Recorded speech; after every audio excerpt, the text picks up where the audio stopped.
Hello and welcome to episode 22 of Rival Banter. I'm one of your hosts, Luke Croft, and joining me, not as always, a unique special guest for me this week, my esteemed co-host, the Seth Martin, Larry Hunt. How are you doing, my friend? I'm doing well. How about you? I'm doing good. I think I just received another phone call from prison. They've been trying to get you in there for a while.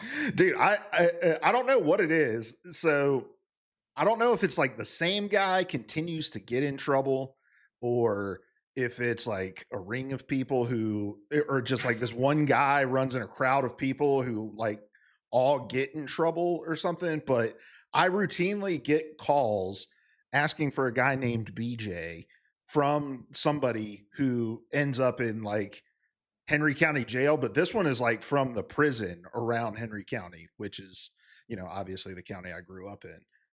Obviously, my name is not BJ.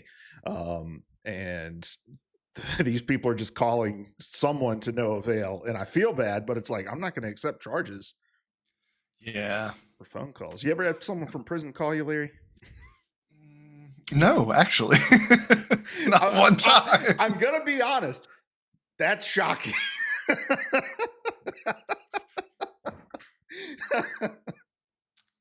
Spilling the family tea on the podcast.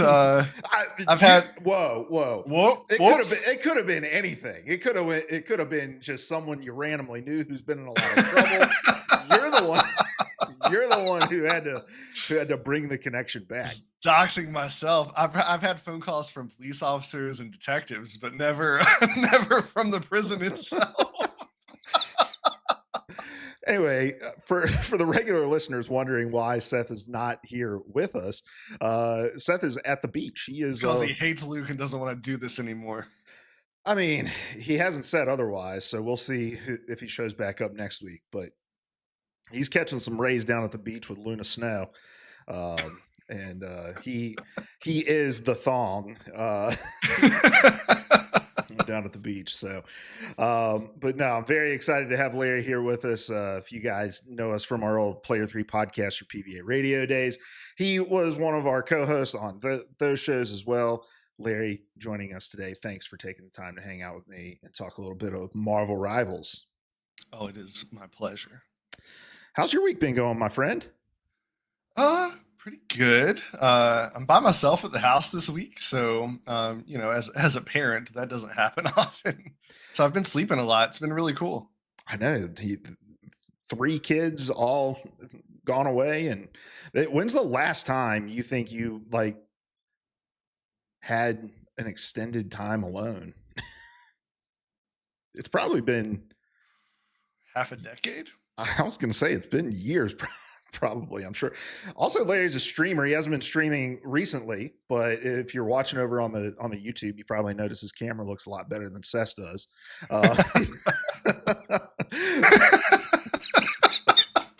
Well, Larry, why don't you tell people a little bit about yourself, what it is you play, and what you used to stream, your plan for possibly getting back to streaming, that sort of stuff.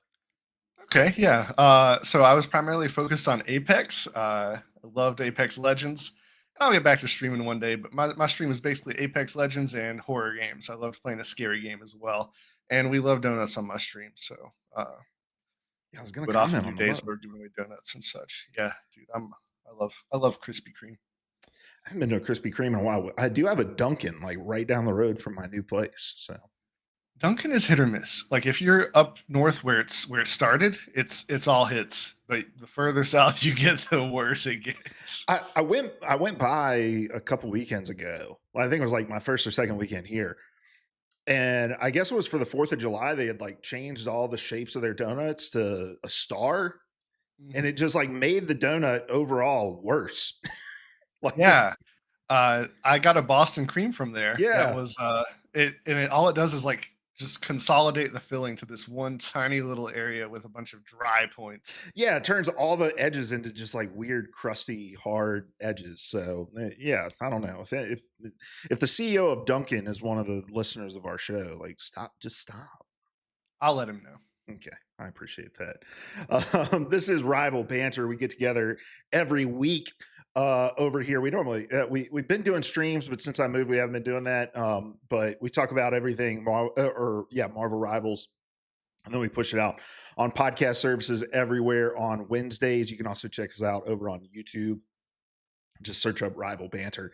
And you can find us on social media on Instagram and TikTok at Rival Banter. And wherever you're watching us, listening to us, we love you. We appreciate you. Make sure you're hitting that follow button, leaving comments, liking, all that sort of stuff. So we're going to get to the user comments here in just a second. But yeah, a little bit of housekeeping. Seth is out of town this week, but never fear, he will be back next week. And, when we originally started this show, Larry was kind of on the fence about playing Rivals with us, and he was playing a little bit, but not quite as much as Seth and I was. And I was like, "Hey, man, just so you know, you've always got an open seat over here on the podcast with us because I love podcasting with you, and that offer still extends. So this is probably not the last time you're going to see Larry show up on this show, but yeah." Go ahead. And it's only going to get more offensive every time I arrive.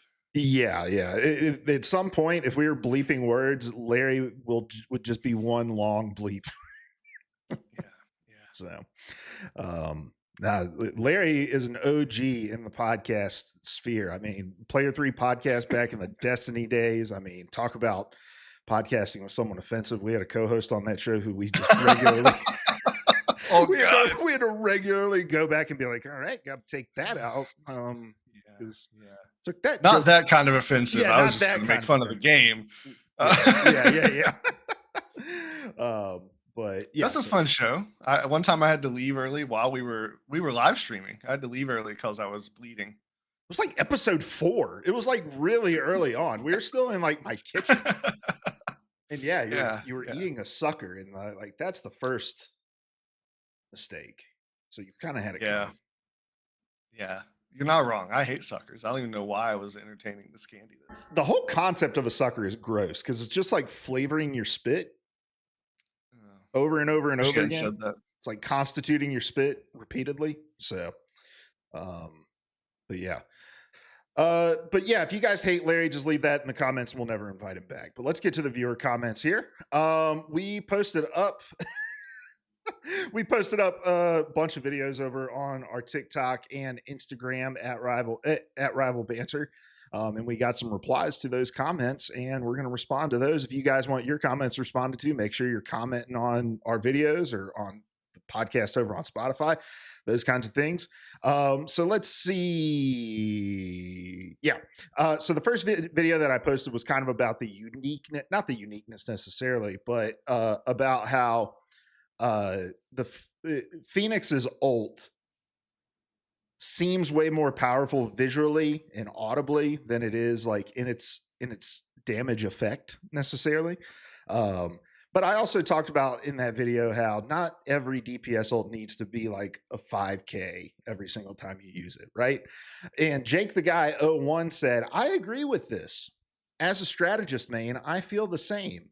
When people complain about the healing output of, say, Ultron, when each character is meant to fit a different part of the role. Her normal DPS is her main damage, and her ultimate marks everyone it doesn't kill as well. It just requires more follow-up, and when paired with other ults, can be devastating, say breaking Loki lamps and shields before a Punisher ult. Now, Larry, you are a Psylocke main, but you've been playing a lot of Phoenix since she came out as well. What's kind of your assessment of her ult, and how have you been utilizing it?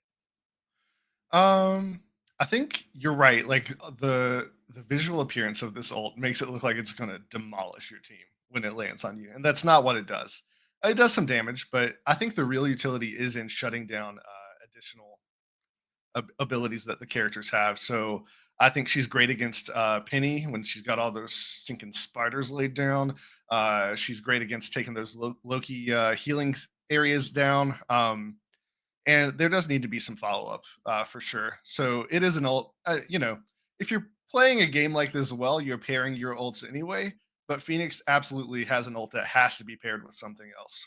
It needs to mix. Now, I've played probably 3-4 games with Phoenix since she's come out. Now, do you find yourself kind of initiating fights with the ult for that follow up to come with the rest of your team, or are you doing it kind of where like you're softening up the targets and then using that after the fact to kind of finish it up? I feel like it takes a long time to kind of cast, so that might not work.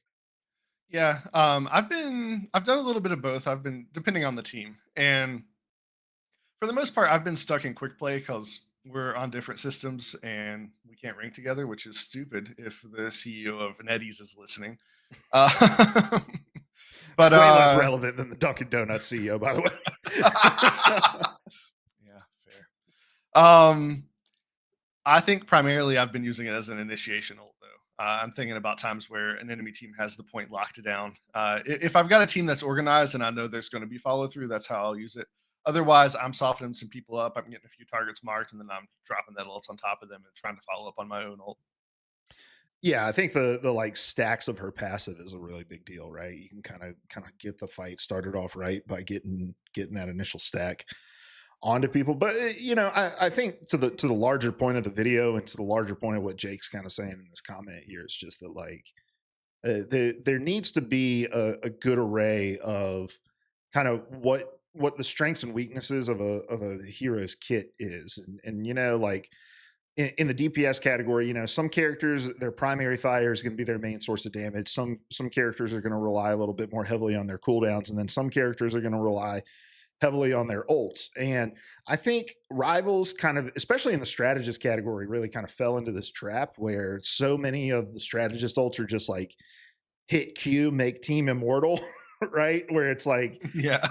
everybody just kind of expected that all the strategist ults in the game should work like that. So when you get a guy like Ultron in the game, it feels a lot weaker because it doesn't do what all of the other strategist ults do. And I think to a certain extent, Phoenix is kind of the same way. Like you have so many really powerful DPS ults in this game that are 4 or 5K potential every time you cast them, and Phoenix's doesn't really feel like that. There's too many brain dead DPS players that just like don't read the notes and realize the utility that's on top of just the damage that her ult is able to do, right? Yeah, you're right. DPS players are rarely thinking about anything more than just maximizing eliminations. So, Yeah, just their stats, right? yep. They're like, look, it doesn't add to my damage, doesn't add to my KD. Like, who gives a fuck about destroying regenerative fields? So,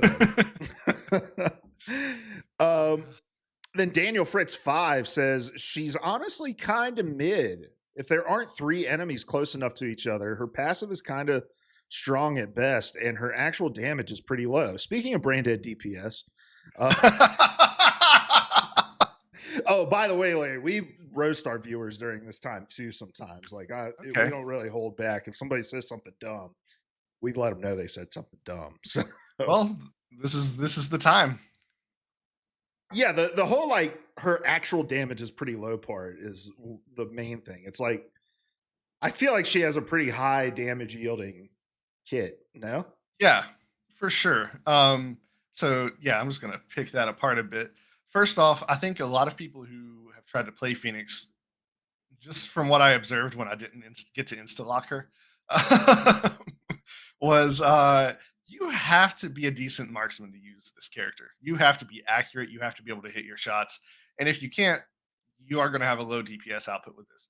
But if you're hitting your shots, it's good damage. And especially if you're hitting headshots, because you get bonus marks on the person when you hit the headshot. So if you can hit a couple of headshots on a Jeff, I think it's only like 2 headshots and another body shot, or maybe just 2 headshots. You can insta kill a Jeff.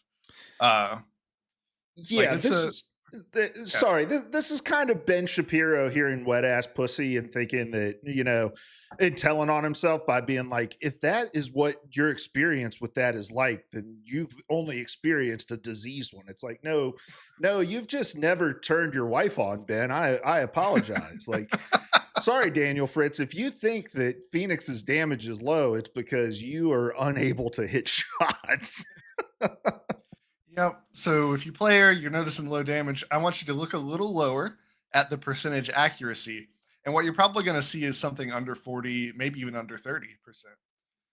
Oh, I was going to say single digits. The other thing I take issue with in this comment is if there aren't three enemies close enough to each other, like any team that's any good is going to be rolling together in most circumstances. So it's actually really advantageous that you are actively discouraging them from staying close to each other, I think. I think this is also kind of partly an issue with the way that NetEase puts together the trailers for their characters. And it's because they tend to showcase character abilities in what appears to be real games by showing scenarios that are never going to happen in actual games. So, like, if you go back and you watch that Phoenix trailer, you're going to see like 5 or 6 characters just kind of lumped together in a choke or whatever, and she does like massive damage with her stuff. And so they kind of create this expectation that like the AoE damage on this character is going to be insane and all this stuff. And like the AoE is good on her, but it comes only as a result of being able to hit shots with her, right? You gotta be able to stack her passive in order to get some of that AoE damage. So but no, I take issue with that too, just also because of what we were saying before. Like it's not an ult designed to like 3K when you get the team down. Like it's not like an Iron Man ult, you know? Like you're not looking for the cluster to just kind of wipe the team. You're using it to create a scenario to follow up on. Yeah. And the other thing that this is leaving out is every time she causes one of those explosions, she starts healing. And that's a great ability for a DPS player to have, especially if you're one of the many brain dead DPS players who doesn't know where the health kits are. Do you get healing stats for her? I didn't notice. Okay, I don't know why I've never looked at that column for her. So that, I mean, I guess that makes sense. So yeah, I'm putting up like 30k healing a game. That's a lie. Okay. I was like, okay, I'm just gonna take your word for it, Larry. I would have trusted you. You won't do that again. All right, we posted up another video talking about how ranked rewards are not necessarily like meant to distinguish players, but they're more about how it gives people something to chase within their climb, right? And then Lewis May commented over on Instagram and said, "I've said this before, and I cannot believe people disagreed with me. People would genuinely rather Lord farm and break the rules of the game than play ranked for its rewards. People like Lord icons more than the actual ranked rewards. Maybe the ranked rewards are kind of fucking terrible and need to be better." Larry, are you you don't play a ton of ranked. Are you familiar with the ranked reward system at all? Vaguely, and I should have looked at this before. No, you're good. I actually watched this video, but I cannot for the life of me remember what they are. No, it's good. I mean, you get like a skin at gold, and then from there you get like name cards, borders, you know, things like that. So like just things to kind of distinguish your. They are kind of crappy rewards. What's that? A skin? Yeah, if you reach gold, you get like a season reward skin for reaching gold. So like For like one particular character? Yeah, so like last season it was Emma Frost. You got it for, and I think Ultron. It's normally the character that released you get a gold skin for. So you would get, I think Phoenix is the gold skin for this season. Yeah. But I don't know, man. Like, I don't think there's any amount of reward that's going to get people to play ranked the way that everybody wants people to play ranked. Like, the fact of the matter is that people are going to stat chase regardless. They're, you know, everybody kind of has their own goals when they jump into ranked. They want to climb, they want to clip farm, they want to, you know, stat chase, all those kinds of things. So, but I think the Lord system is just such a unique feature of Marvel Rivals. Like other games have like character proficiency systems, but I don't think there's anything quite as forward facing as the Lord system. Does Apex have any kind of like proficiency system for their champions? No, they've got it for the individual guns in the game, but nothing tied to the legends themselves, which is odd. Like now that you think about it, it's not really a thing that gets done. Yeah, and you know, I think they've. I'm trying to think about Overwatch. I think Overwatch, you get like the weapon skins for the proficiency that you have with your character. So there's like a little bit of distinguishing, but I don't know. There's something that makes the Lord. I mean, you finally got your first Lord with your Lord Psylocke. How'd that make you feel? Better than everyone. Yeah, you do have one of the like I think more rare lords in the game. Nice, I don't see quite as nice. many Psylocks as a lot of other DPS characters. Yeah. And I'm trying to think through like Apex and their ranked rewards. I think ranked rewards are they only matter to the sweatiest of players. Like I care a great deal about my Apex Legends ranked rewards, but like a gold player does not give a fuck. I've never said the F word on one of our podcasts, so that was a had to think about whether I was allowed to do that. Hey, We used to be family friendly. you can say almost anything you want here. All right. Right. Uh, but yeah, like in Apex, you get a badge that goes on your banner that only your team sees unless you do something. You're like the winning squad from the previous game. Everyone sees you at the beginning, or they see it on your death box. Like no one really sees that. You get a dive trail, like a pretty unique dive trail. But even there's some controversy around that because oftentimes it's like, oh, hey, that's a high ranking player. Let's drop on him and see if we can kill him. Sometimes it draws more attention than you want. Yeah, and you got to strike a balance with these ranked rewards, right? Because you can't have them be like so great that people have this like FOMO, right? Because there's only a certain percentage of your player base that's going to get to a certain rank, right? And I think that's why gold is such a good kind of threshold for NetEase's sake is they know like, hey, probably like 60% of our ranked player base is going to make it to this level, maybe higher than that. I didn't look at the rank distribution for last, but it's like if you put the really kind of unique rewards any higher than that, you're going to get a community of people that are like, man, they're really just kind of catering to the high ranking players, and so you gotta strike that balance too, which is why you get the things that are like it's a player banner border at this, or like a badge that you get, or a trail, or something like that. Yeah.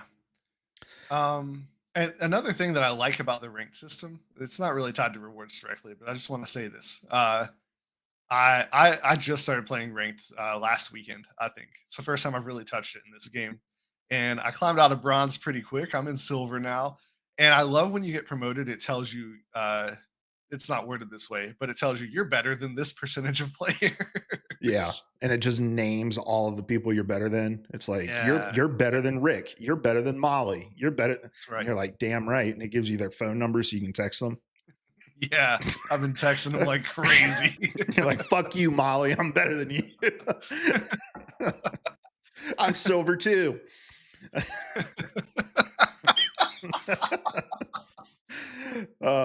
And then Bell Doris on the same video says, I was GM1. Only reason I wanted to push higher. The jump from gold costume to GM was a rough journey. And yeah, I don't know. The GM reward, I can't even tell you what the GM reward is, but I can tell you this: it was not good enough for me to feel like I need to. I peaked diamond at my highest rank, and it wasn't because I was pushing for anything other than wanting to say like I made diamond. But yeah, there's very few rewards you could put it like GM that's like, man, I'm gonna fucking grind my way and make myself miserable through rank to get there. Unfortunately, even though I just spent time shitting on Apex's rewards, I'm a sucker for it. I want everyone to know he hit Diamond last season. He hit Masters last season. I don't care if they care or not. I just want them to look at my dive trail and know I did better than you last season. But is it the reward or is it the distinction though? Right? Like, It's the bragging rights. right? Like Yeah. it could be Yeah, it's not anything. the reward itself. Yeah. Yeah. So, and I think that's the thing. Like to a certain extent, the players that are going to be gunning for that rank are going to be gunning for that rank regardless. And so it's like, do I need to put a ton of effort into making the GM, the eternal, or like the eternity rank? Like, do I need to put a lot of thought into making it super unique because people want to get to those ranks just to say they made it to those ranks anyway? Just give them something to say to prove that they did it. Yeah. Um, then we had this other asshole comment on I a just want to video. say this Oh yeah. next comment. I don't know if you put these on the screen, but you should because that is an attractive man. Look at that jaw, those eyes. Whoa. Do you have the right link?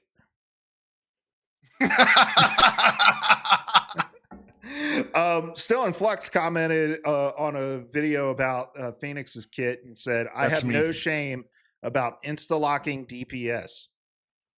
Yeah, I'd Larry, love to why are talk you about the it. way that you are? All right. I think you can understand me. Just uh, think back. We've been playing games together for a long time. A long time. Our very first memory together was playing video games together, and you formed a very Oh unjust my opinion of gosh. me. I hated Luke. What? Like I just thought he was the biggest asshole on the planet. I could not stand that guy. So smug, obnoxious. All things I love about him I was going to today. say nothing about me changed. Not a single thing changed except Larry's perspective. Yeah, yeah. Larry was like, "Wait a minute, if I weaponize this against others."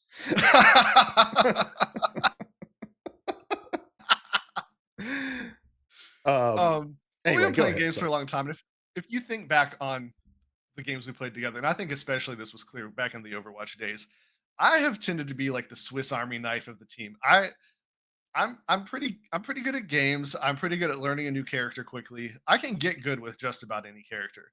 And so I have always been like sort of the most flexible on the team. And I'm just in this stage where I'm tired of being the one to flex and it's somebody else's turn. I'm insta locking DPS. Yeah. I would do that if I was good. I'm not good though. I've always been the guy that flexes, but it's just because it's like I'm not mechanically skilled enough to carry a team, and so it's like I'm just gonna go hide on tank, but or hide on healer and call it a day. But yeah, for all of you guys who are insta locking DPS and not carrying your teams, Mhm. you know, And reconsider. Or for those of you who aren't insta locking DPS but waiting for everybody else to pick and then picking DPS, you can rethink your lives as well. All right. and I will say, last night we played, and I did flex the tank for the first time. Part of that was selfish. I needed assists for a reward, but part of it was I was doing really badly that game. And so, yeah, if you insta like DPS and you're doing bad, it's time to try something else. Yeah. All right, Larry. Well, let's jump to our next segment and talk about our weekend rivals. I feel like we've kind of been touching on some of the stuff we've been doing in game, but what'd you get up to in game? We talk about kind of accomplishments, what how much we played, that sort of stuff. Yeah, so I think the most important thing was I was really trying to find out what kind of community we have in Marvel Rivals. And so all week I've been spamming K-pop Demon Hunter lyrics into the all chat, and I've only had one team respond to me with singing the lyrics back to me. So you all need to watch that movie and do better. So that's the first thing. Yeah, I've been reporting every single message that you've sent.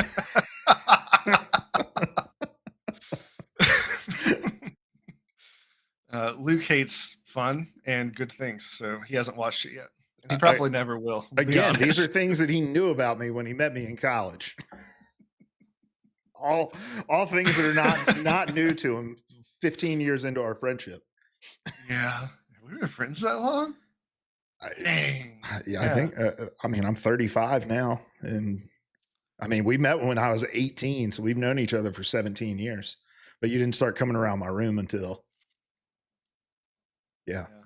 junior year Junior when year. you were working at Subway bringing bringing those cookies. You only did it once. I talk about it like you did it all the time. I'm always like Larry used to bring back those cookies from Subway every single night. He did it I one was a time. sandwich artist. Sandwich artist. Sorry. Um, did they really call you a sandwich artist? Yeah, that was the official job title. Do they Uh, still do that? I think so.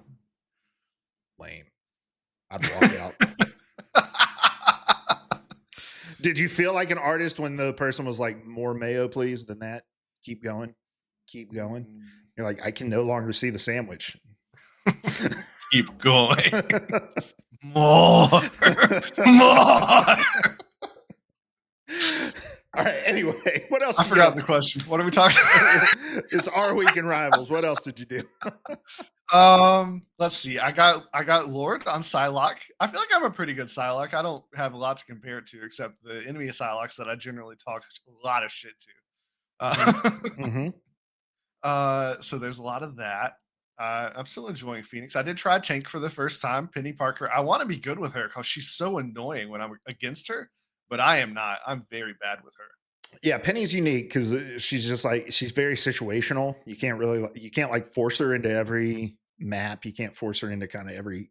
I mean, you can, but you're not gonna have a good time against a lot of things. So, Yeah. um, And I tried a healer. I tried Mantis, and man, if you need assists, that is the character. I got like 33 in one game. It was incredible.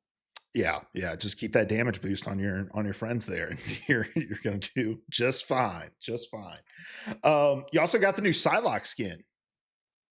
I did, and the purple version of it as well. Oh, you had enough of the I don't even know what that currency's called. There's like 7,000 currencies. With a little teaser for what we're going to talk about later in the show, but uh you just got it off of what you unlocked in the battle pass? I had already racked some of that up from the battle pass. Maybe it was just the battle pass. I don't know why I had it. I had some of it, and then the I also got the pass that has the Luna Snow skin. So it's there too. Did you buy that pass? I did. Yeah. Nice, nice. I bought that pass as well to get the dude, I got that same phone call. Sorry, my phone lit up.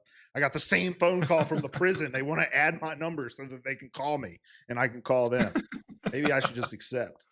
Yeah, I got the pass too. Wanted that thong skin. I've been rocking it. My favorite moment from the week was when we were shit talking that thing player from the other team and I was wrecking him and I said, "You brought a thing to a thong fight."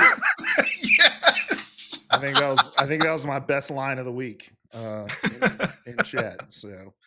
Um, so yeah, but yeah, I think I got Lord Thing last night, right? I You think I did. told you, Yeah. I told you I got it. So Lord got Thong.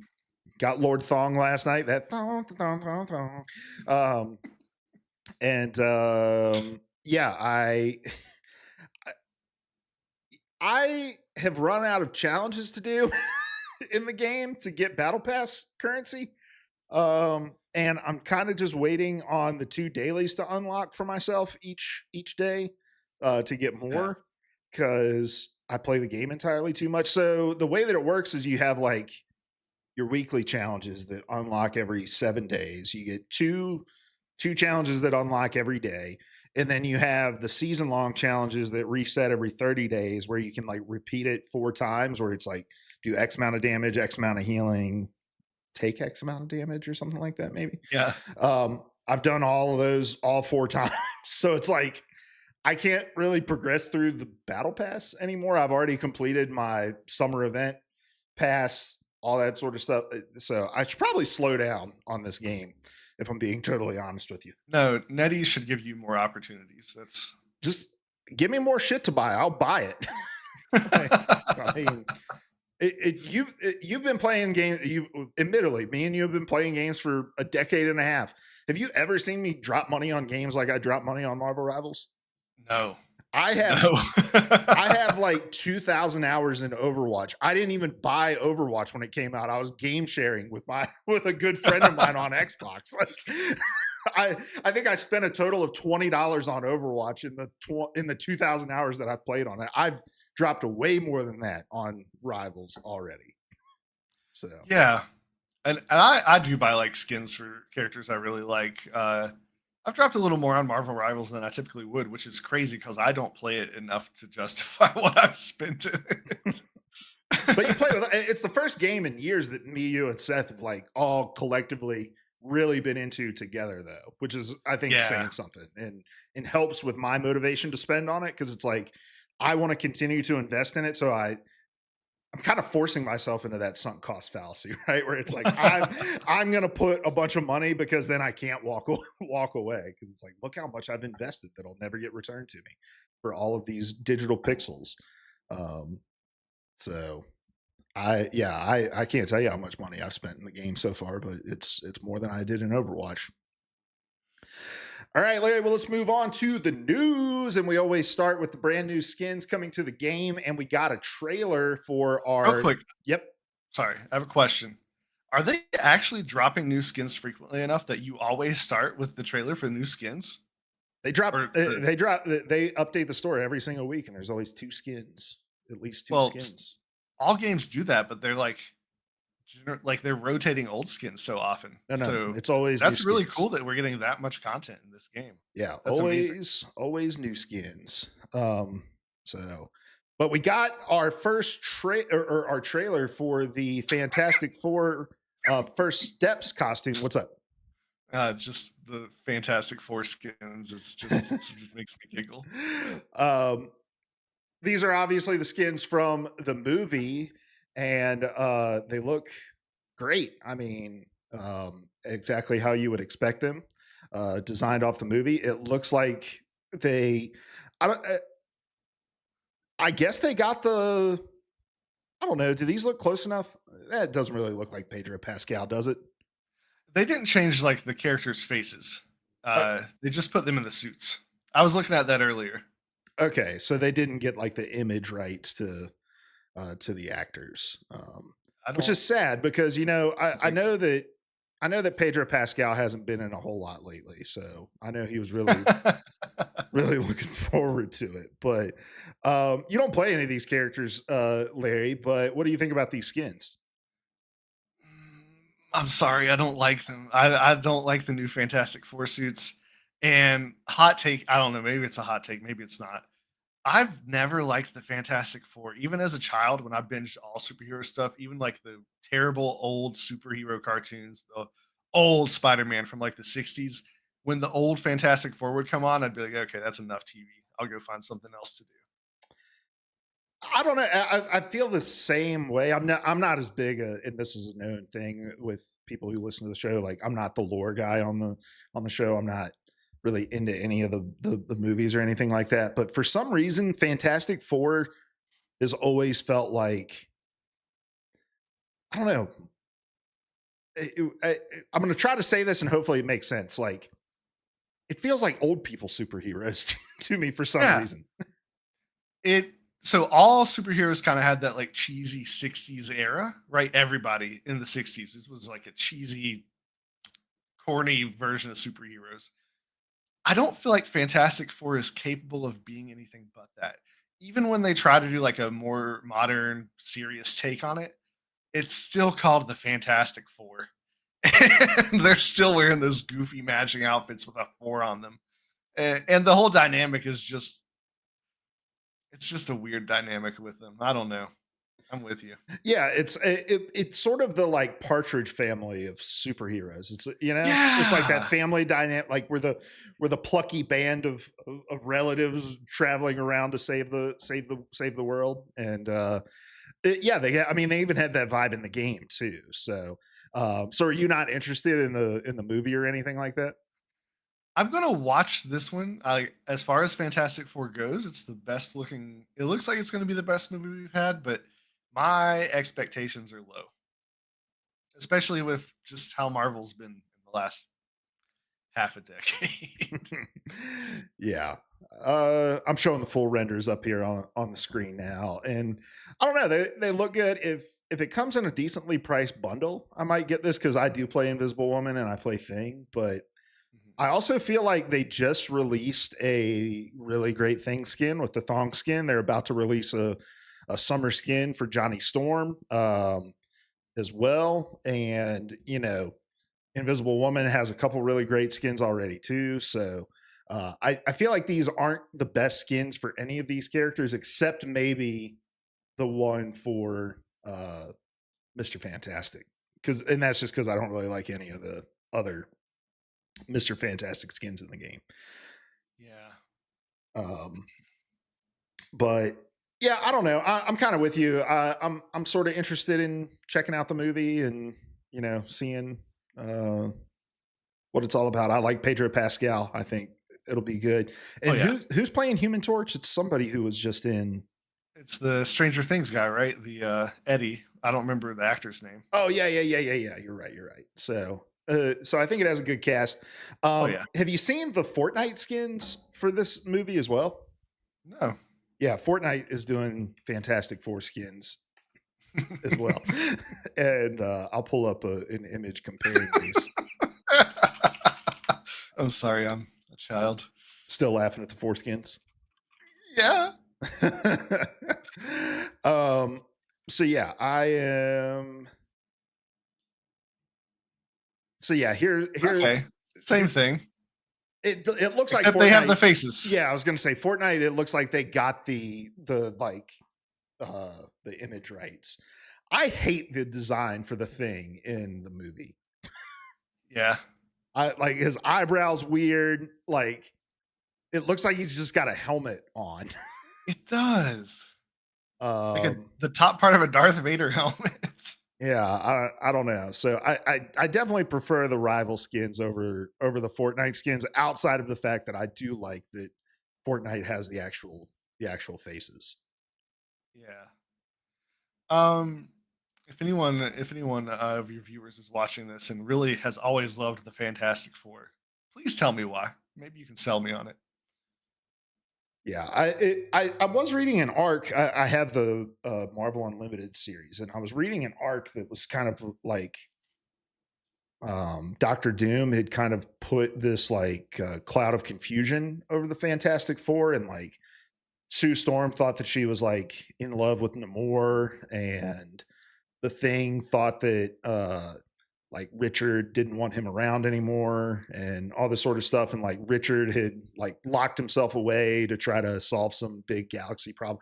And it was a really kind of like unique take on the Fantastic Four because it didn't kind of play into those cheesy family dynamics. There was a lot more, I think, tension between the four characters. So that was kind of cool. But yeah, I'd be interested to see like if you are a Fantastic Four fan, where should we look for the cool Fantastic Four content? So let us know. Really, my only point of reference is that 60s cartoon, and everything else feels like that 60s cartoon. We do have a new team up coming to the game, and we've had a couple movies come out, Marvel movies come out during Rivals. We had like Thunderbolts. I'm trying to think. What other movies have come out recently? Thunderbolts is the big one that comes to my mind. They didn't really go out all out on the Thunderbolts thing, so I'm a little not necessarily surprised, but what they're doing here with this movie feels a little bit more unique, and I think a little more in line with what I feel like Rivals was probably going to do with this IP, and probably is maybe even mandated to do a little bit from Disney to do with this IP, to help kind of cross promote stuff. But because we're getting a new team up in the game with the Thing and Human Torch. It's the First Steps new team up ability. They're adding this mid season where Johnny can pick up the Thing and just fly him around the map and drop you, and you slam the ground, creating an AoE knockup, doing damage. I don't know. Looks pretty cool to me. What do you think about this, Larry? Yeah, this is a cool, fun team up. Makes sense for the characters. Um, Ripped directly from the and trailer. yeah, and they've this is the second thing they've sort of done to address issues that you had with the Thing previously, where it's just so hard to close the gap with that character. So it's pretty neat that you can just fly it and drop him in the middle of the action. Yeah, the Thing has become a menace over the last couple of weeks, and I think he's just going to become an even bigger menace as a result of this team up. And just imagine looking up and you see that thong clad and rock hard body flying at you, Yes. And there goes my hero.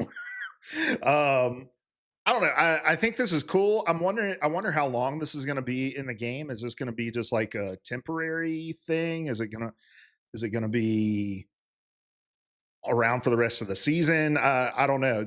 I haven't read any of the additional details that might have come along with this announcement, but yeah, this seems really cool. I'm really glad that it seems like somebody else is going to be responsible for carrying me around, because I've been so used to having to pick up Wolverine as the Thing and throw him. So What would be really cool is if you could still pick up Wolverine and Johnny picks you up. I'm trying to see if Yeah, I don't know, man. The thing is sick because I it seems like you're only able to drop down and do the kind of smash attack, but it would be awesome if you could fly and then do like the thing where you go towards an enemy from the air too. But that might just make thing too damn powerful, you know.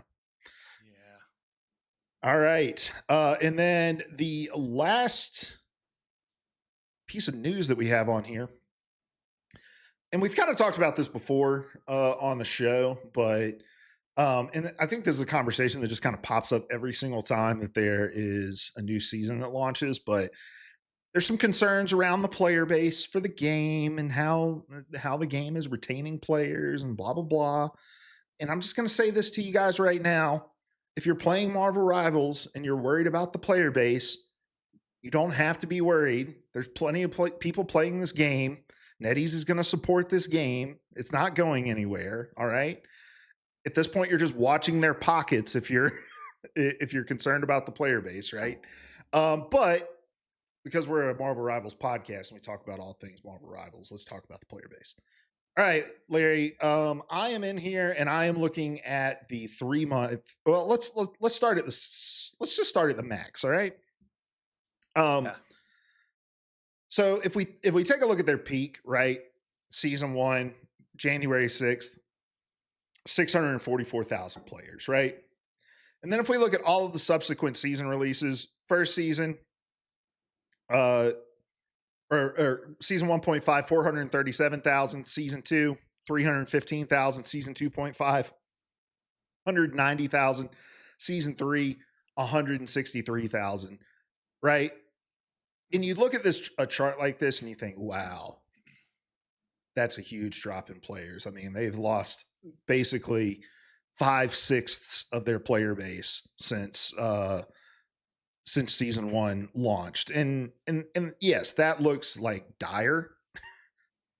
But I think what you have to realize with games like this is it's not sustained necessarily off of a giant well, first of all, this is just Steam. This isn't your console player base, which is probably much larger than your PC player base, Yeah. right?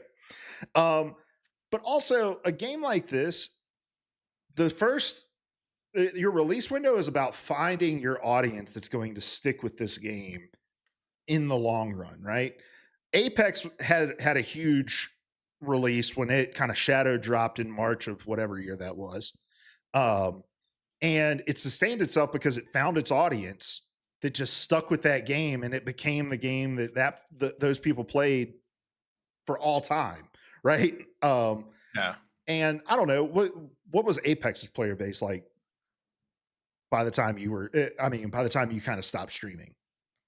Well, Apex, I just like nodded along, but I think I'm going to contradict you just a little bit.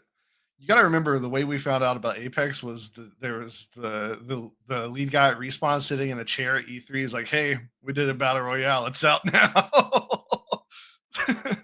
So I actually just pulled up their numbers at launch. They were like down at the 117,000 area. This is not actually launch, but they're around 100,000, and they actually grew over time. Um, Mm. it's one of the but that is like a rare, I think that's a rare exception for a game like this. And Apex did top out in March of 2023, February of 2023 at 624,000 players.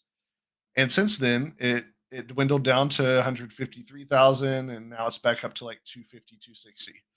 So after it hit its peak, it did follow sort of the same trajectory as Marvel Rivals has followed here. But what Marvel Rivals has done is more typical. You have a big launch, everyone's checking out the new game, especially if it launches to a lot of fanfare. Um, but not everyone's going to keep playing it. It's going to shrink and it's going to stabilize at some point. And I think Rivals is probably finding what its like stabilization is going to be, and then maybe it'll start growing from there. Yeah, and as a guy who works in games and as a guy who works on a live service game, you're much more concerned about the retention of your player base than you are about like the peaks and valleys of your player base. And so it's like, okay, we had there were 190,000 players that hopped on in the first weekend of season 2.5, right? And then that went down to 163,000 for season 3. But if I go into this 1 month and kind of look, or the 3 month window and look, and you look at kind of the first weekend compared to the second weekend of that season, you had a loss of like 50,000 players from weekend 1 to weekend 2 in season 2.5.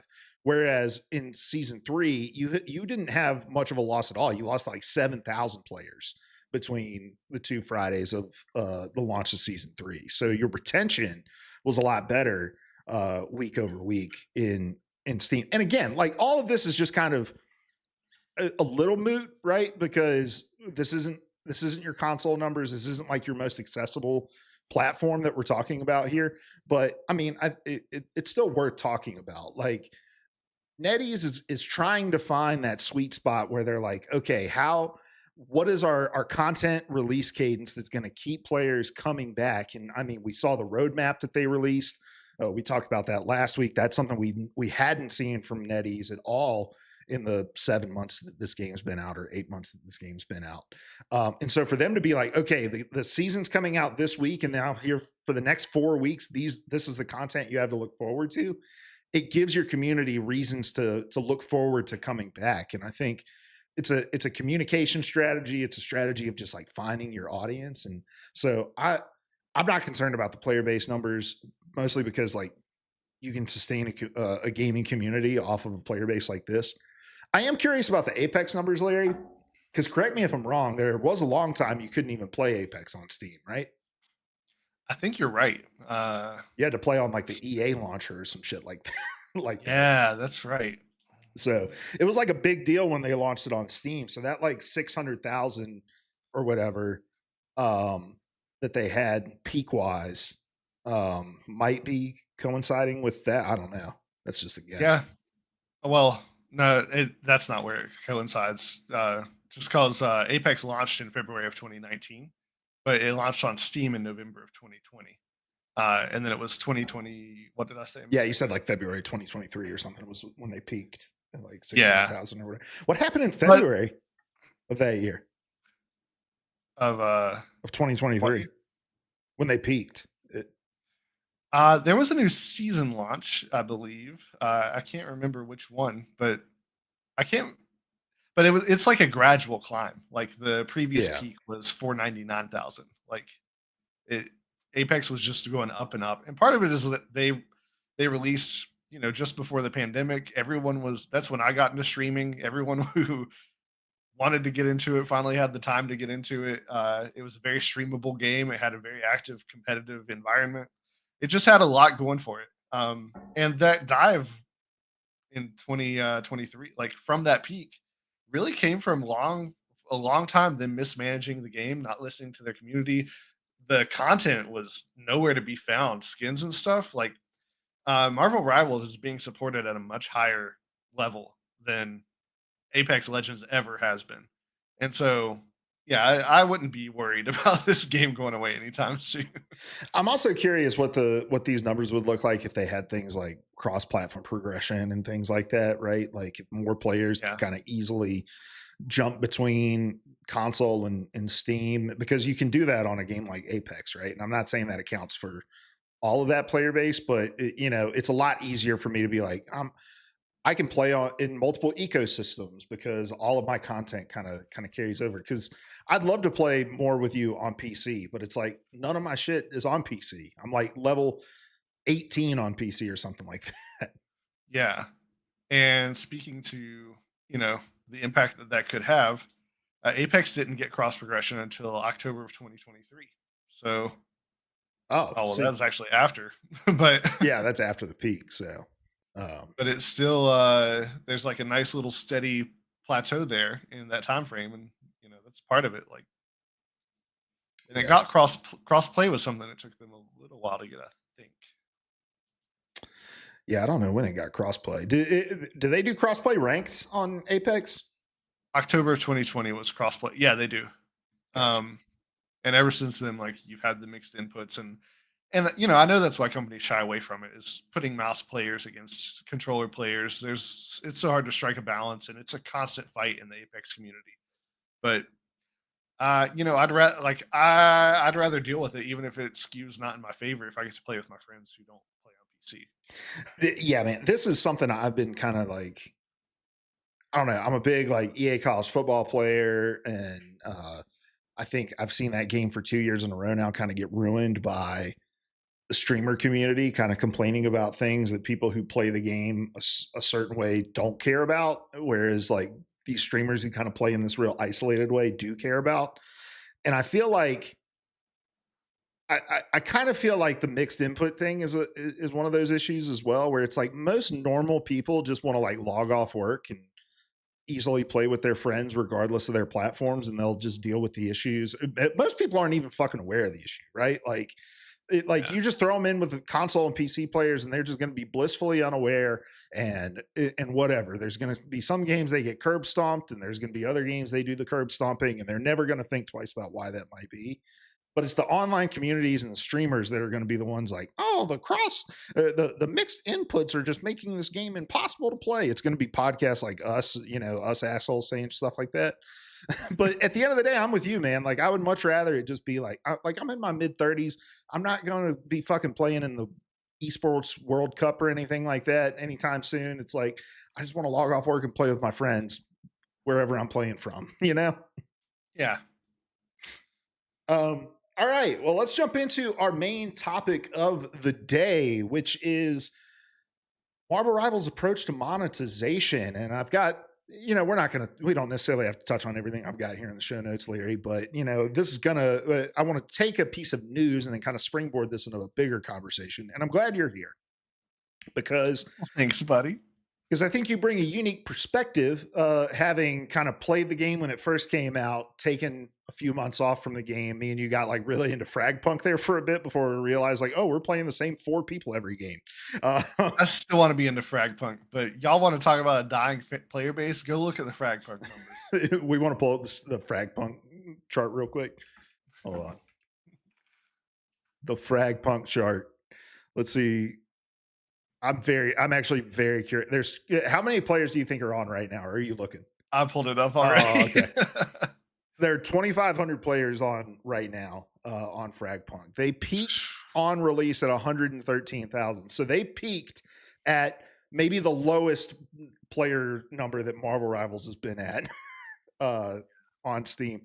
And yes, they have lost almost 100% of their base. And I know this is not the Frag Punk Rivals podcast, but man, I don't understand. I think that game is a great game. I love that game, and I don't know how it failed so badly. I think that's just one of those games where it's got a really unique kind of like spin on the genre, but it doesn't do anything better than any of the other games in the genre. Yeah.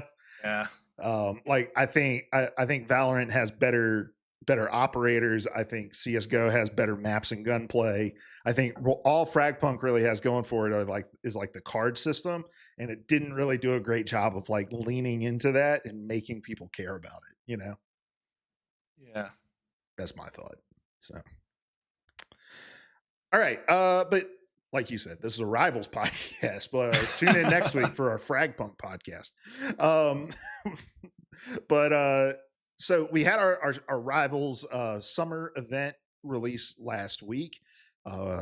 Everyone was very excited about the thong, about the Luna Snow skin, and the Thor skin that was going to be a part of it. We got the Thor skin, the Fantastic Four skins. This game is just riddled with stuff that would not pass our middle school test, where you have to sit a bunch of middle schoolers down and let them know what you're going to call something and see if they laugh at it. If they do, you got to change that name. Everyone was very excited about it until I woke up on the morning of its release, and the Marvel Rivals subreddit was all up in arms because the summer special premium edition was 990 lattice compared to our last combat chest, which was 690 lattice. So a $3 increase in price of the summer special premium edition. And there was a little breakdown in the comments here on the Reddit thread that I have posted here. I want to make sure I give the person who did this credit, since I didn't do this research myself. This is from J68, who is the OP of this thread. He said the premium edition is 990 lattice. It has 21 rewards. That includes all of the free rewards. It has the 3 skins in it. The battle pass is 990 lattice, but it also has 600 lattice inside of the battle pass itself. So it offsets it and basically makes it 390 lattice. In the last combat chest was 690 lattice with 24 rewards in it. And so a lot of conversation around the community about value of these kinds of passes, about NetEase's approach to maybe trying to find the line of what they can charge for these kinds of events, things like that. Thoughts about, wow, this thing costs as much as the battle pass costs and all that. Larry, you and I, we've been doing podcasts in the video game world now for years, and we've had a lot of conversations about value. What was your kind of initial thought having seen that price and the increase from the 690 to the 990? So I wouldn't have known it was an increase if you didn't tell me. But so my mindset is not coming from a price increase. My mindset is coming from what is the cost of this thing? What is the value of it? And as someone that's fairly outside, I'm kind of an outsider to this community. I'm just getting back into it, right? I just want to look you Marvel Rivals fans in the eyes and tell you, you have no idea how spoiled you are. Uh, One of those skins in Apex Legends, I'm dropping $25 minimum if I want it. Fortnite, you're gonna drop at least $15 on a skin. Like, to get 3 really good fun skins in a pass for $10, that is a great value compared to what every other game is doing right now.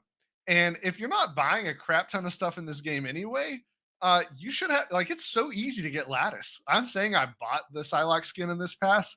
Half of that was covered by lattice I got, and I've barely played the game. So I don't know. I think you're getting a ton of good stuff in this game for not a lot of money. And this is not at the point where I would be complaining about it. That's actually such a good point, Larry. Like I didn't think about this game. When I was kind of thinking about this, I was thinking about it comparatively to the other things that Rivals have done. I wasn't thinking about it comparatively to things like, things like Fortnite, things like Apex. Mostly because, like I said, I don't normally spend money on these kinds of games. It's just I'm not going to be the person that bitches about how much something costs. Like, because I just don't spend a lot of money on this kind of stuff. I don't normally care about skins. In a game like Apex, I don't really understand why you would care about skins. Like, you're playing in first person, you don't ever see your character. But outside of a battle pass in Apex, does Apex do these kind of like supplemental events where you can like purchase a pass and unlock, like give you an unlock track? They don't do like the passes. They have experimented with that recently with individual characters, but it wasn't done this well. It was you're unlocking packs specific to that character, so it's the whole gotcha thing. Gotcha. Yeah. Thank you. Gotcha thing. It is a gotcha They, too. Don't worry. yeah. They do events, but they're much rarer. And Apex does not. When they do an event, they'll probably have like, I don't know, let's say 10 skins in the event. And there are probably going to be 3 of them that you care about that you actually want. Most of them are going to be like just recolors, like, oh, their jacket's purple now. Don't you want to spend money on this? And the answer is no, I don't. But they want you to like. So many of their skins are only attainable in the gacha fashion. Having something like this where you know what you're going to get, you know how to get it, and there's a clear dollar amount attached to it, and it's lower than what other people are charging. I just think this game has incredible value and incredible content. Like, very rarely is there a skin in this game. Like, I don't buy all the skins because I'm only going to play Psylocke and Phoenix. So what do I need those for? But I have gotten every Psylocke skin so far, and it really hasn't taken much for me to do that. I think that's amazing. Yeah. I've been on the record of saying this on PBA radio. I've said this on P3P.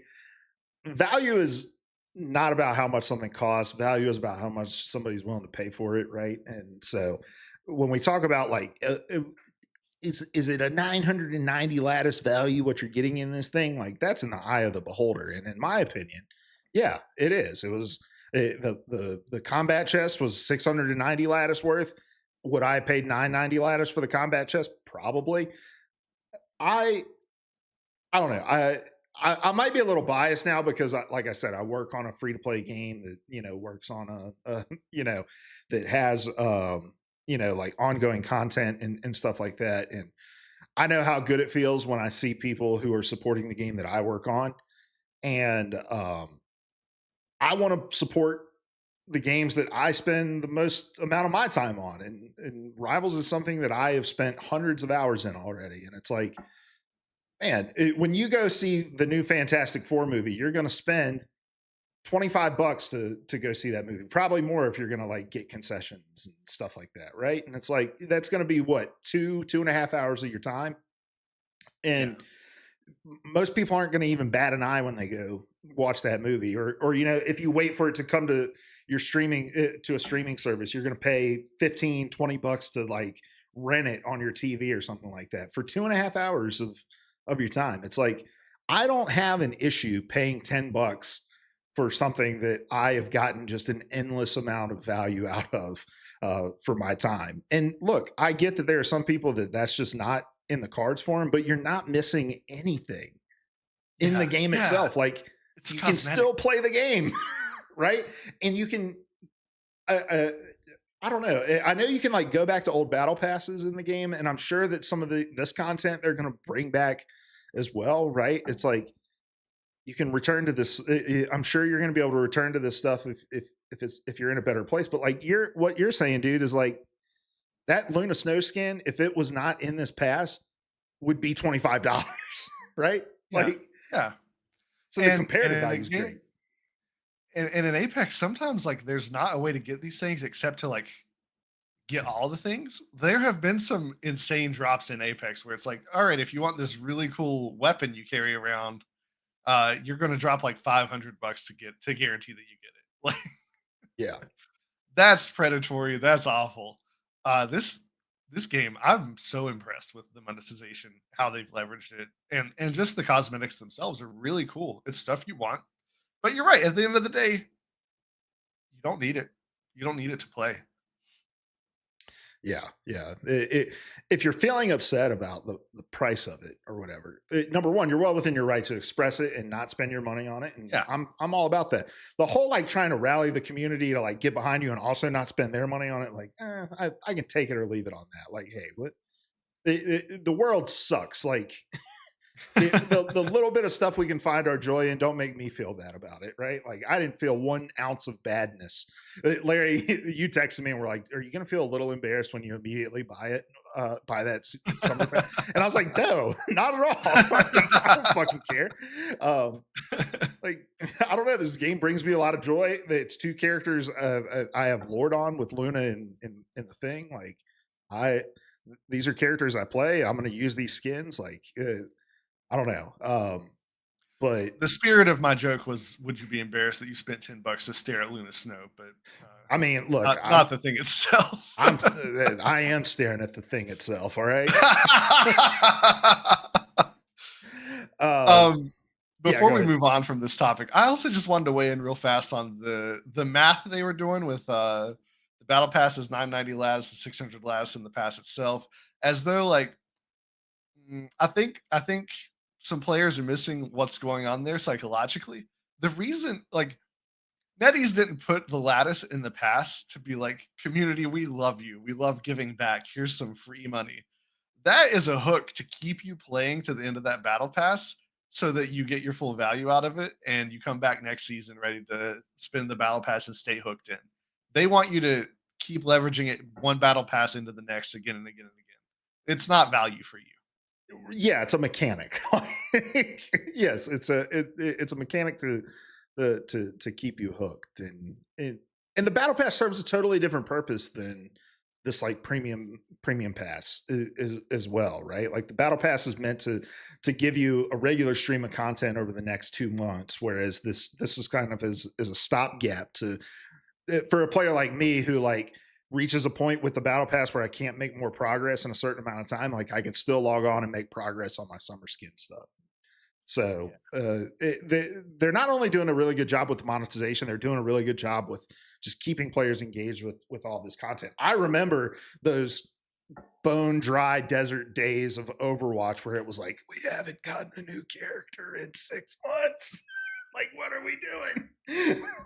And also, like, speaking of monetization, do you remember the first time Overwatch charged $25 for a skin? Yeah, oh The yeah, Mercy yeah, breast cancer awareness skin? oh yeah. People lost their minds over that. Mm-hmm. And now it's just a So 10 regular bucks thing. for 3? Yeah, yeah. I don't know, man. And look, I get that NetEase is probably trying to toe the line and figure out where it is. How much can we pay for this? And like they're trying to find that delta, right? Like where does it start to fall off where we're not getting as much return from the players, even if not as many people are buying it or whatever. Um, they're well within their rights to do that. Is it the greatest thing in the world? No, but we, you, I, I don't expect prices to stay the same from day one all the way throughout, right? And the first battle chest is like it shouldn't be indicative or restrictive of what NetEase is able to charge for the rest of their game for all time. $3 increase is a little aggressive. I'll give them that, but it's also not something to flip the fuck out about. Yeah. But what would a gaming community be if it wasn't flipping the fuck out, Larry? Hey, that's why we're all here. Um, and I don't know. Do you think that this outrage would have been not outrage is such a like sensationalized word. It wasn't necessarily outrage, but do you think people would have felt a little less bad if it wasn't the same price as the battle pass? Like, let's say the battle pass has always been like $14.90 or something like that, like a $15 Yeah. battle pass, and this went to $9.90. Like, is that different? I think it is. Like, just how that's going to hit your customer psychologically is, well, it draws the comparison. Mm-hmm. So that was a rough decision to make, and that's a hard thing to market and talk to people about. Yeah, yeah. Um, Now, Larry, you, like I said, stepped away from the game for a few months. You're finally back. You've been back, but you've probably also noticed there's a lot of shit in this game now. You've got the lattice, you've got the units; those things have been there, but we've also got emotes, we've got emojis, we've got moods, we've got the accessories.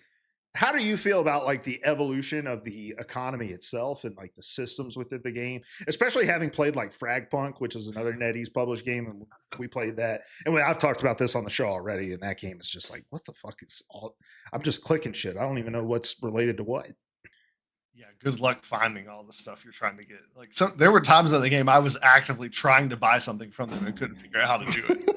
Maybe that's why they're down to 2,000 players right now. Yeah, yeah. God. um, so I will say, just I played before, but it really was such a brief time, dude. Like, uh, I almost feel like I'm coming to this game brand new. Like, Mhm. it's hard for me to compare. I didn't know till this moment that we didn't have the emotes and all that stuff already. So, Well, like the um, emotes and stuff, yeah, we have had those. So sorry that I misspoke there. I meant like the emojis that you can like put in the oh, chat. gotcha. I didn't know those were new either. Yeah, So, yeah, those are new. yeah. But so as far as, did I notice the changes? Apparently not. But now that I'm aware of them and thinking of them, I think I think all live service games are struggling with this thing where the currency gets sort of convoluted. Apex has, geez, one, two, three. They have four currencies in that game. One of them is a red currency that is almost useless. You don't really use it for anything anymore except like certain recolors and unlocking new legends. But at this point, you've got so much of it racked up that everyone who's been playing just gets the new legend. It's fine. Um, uh, So, like, I find it convoluted, but I think everyone's convoluted right now. Lattice and gold and whatever this little vial of liquid to change my color of my costume is. Stuff is all over the place. And I did have to ask you where to go buy something the other night. So, Yeah, yeah. so that's a thing. Yeah, it's a lot of systems, it's a lot of menus, and you know, games are getting bloated with this sort of stuff, and a lot of it is just to kind of run cover for the actual money that you're spending, right? Yeah, It's like 9.90 lattice feels different than telling somebody like this thing costs $10 or yeah. whatever. Um, and you know, a lot of games do it because it also makes spending across platforms easier too, right? Where you because most companies don't like you loading up a wallet on one platform and then spending that money on another. If I just buy the currency and that's loaded to my account, I can spend it anywhere. So it's kind of a combination of all of those sorts of things, but I do feel like it can be confusing. But I think the one thing that Rivals really gets right in its approach to monetization is that all of the stuff that you're purchasing is purely cosmetic. It's not like Apex. You're not buying characters. You don't have to buy new characters as they come out. I think that's honestly something that Fragpunk got really wrong, right? Like it was really easy to unlock all of the characters in Fragpunk if you played enough, but it didn't seem that way when you first started playing. And it seems really restrictive when you log on and it's like, damn, only like a third of this roster is unlocked for me and I got to pay for the rest of it, you know? Even if you don't like, even when you have to earn characters, that's just how it was done back in the day. It's a bad system, and it's time to do away with it. Marvel Rivals gets it right. Like I can jump in and play whichever character I want. If I just started with Captain America and like just a limited selection and had to earn my way to Psylocke, I would have never picked the game up again. There are too Mm-hmm. many characters, and just let people play the way they want to play. I think that's where it gets different too, especially in games where the character's abilities are impactful, like Apex, like Marvel Rivals. Uh, Having to unlock characters when one of the characters behind the paywall might be the character for the meta, it turns it into a pay to win game. Mm-hmm. And not just a character for the meta, but a character for your playstyle, right? It's like I think you and I are very similar, where like we find the character that we really like to play, and we're more than willing to flex and figure out other things. But if we find that one character we really kind of connect with, that's the character we want to play. And it sucks because most of those games they let you try every character out in the practice range or whatever, and it sucks if I'm trying all the characters out and I'm like, man, I really like this one, but now I gotta earn it or buy it or whatever. Rivals, you don't run into that issue at all. Like you find your character and it's right there. Yeah. I didn't even think about play style. Like, and if you've played games with me a while, if you think about how I play every game, I'm trying to come at you from a weird angle and assassinate you. Mm-hmm. And if I would have been stuck playing Captain America with that play style until I got to Psylocke, that would not have felt good. Now, this question is not related to monetization as much as more related. Like hero shooters are really unapproachable after a while. um, how you had some understanding of the game from the first time that you played, but like now that there was a lot of new characters in the game, new maps and stuff like that, how how much harder did it feel like to kind of get caught up playing the game and kind of knowing, being aware of what was going on around you with all the different characters? Um, the roster in Rivals is huge, and it started out huge, and so I don't know who's new and who's not new. So I'll say that. But learning what everyone does and how it impacts you is really challenging. My critique of this game when it came out, the reason it didn't hook me. This feels dangerous to say on a Marvel No, Rivals go for it, man. podcast. Dude, we say it all the the time. Say stuff all the the time. gameplay felt like a shitty version of Overwatch to me, honestly. I think it's too noisy. It's too difficult to discern what abilities are doing what to who. I think that kind of thing was much more clear in Overwatch. Like you knew the impact the thing hitting you had on you. In this game, sometimes like the colors are changing on the screen. And I'm like, I know that means something, but I don't know what it means. So it's really confusing and knowing who can do what. Like the other night, I was like, hey, someone just used a grappling hook to pull me through a window. Whose ability was that? And it was Bucky, and he's been there the whole time, but I've just never been hit by that before, so I didn't Mhm. know. And there are characters where I'm like, I don't know what to do with this character. Like, uh, Iron Fist is going to roll up and beat the hell out of me, and there's nothing I can do to counter it. Is my understanding of the Yeah, yeah. character. Yeah, So it's hard. yeah, and look, I agree. I think I partly agree. I partly disagree. I think you're kind of viewing Overwatch through a pair of rose-colored glasses in the sense that like by the time we got done with Overwatch, I think it had gone through a lot of the growing pains of some of its sort of visual diarrhea that was on the screen. Because when that game first came out, I think it was really, really visually cluttered and hard to understand. And they made a lot of changes over time to make it a lot easier to read. And I think Rivals just didn't do a really great job of learning a lot of the lessons as far as visual clarity is concerned, both from just the play aspect, but also like the spectating aspect when you're watching the esports and stuff like that as well. But because I agree with you, I do think it can get kind of messy in terms, and I think there's still things in the game that like don't make a lot of sense. Where it's like the one thing I still am like the cloak and dagger ults. I'm like, whose cloak and dagger ult is that on the ground? Is that mine or is that the other teams? You know, I like talked about this to you the other night. Like the color coding is bad. If blue is my friendly color, I should not see blue in anything an enemy does. mhm. It's too confusing. And like the Invisible Woman has like a blue cylinder. It's got a tinge of red if it's an enemy, but for me that's still confusing. Like it makes me be like, am I in a friendly one or a bad one? I can't tell. Yeah, and the Invisible Woman one's hard because if both your teams are out and they're kind of overlapping one another, it's really hard to tell like when yours expires versus like if yours gets deployed first and stuff. Yeah, it's a visually cluttered mess, and these games don't tend to get less visually cluttered the more they grow because you're just going to get more characters with more. I mean, I think Phoenix's Kit is a good example of kind of what these games have to do when they start adding more when the rosters get bigger. Is like you have to add more passives, you have to add more icons, you have to add like more things that stack.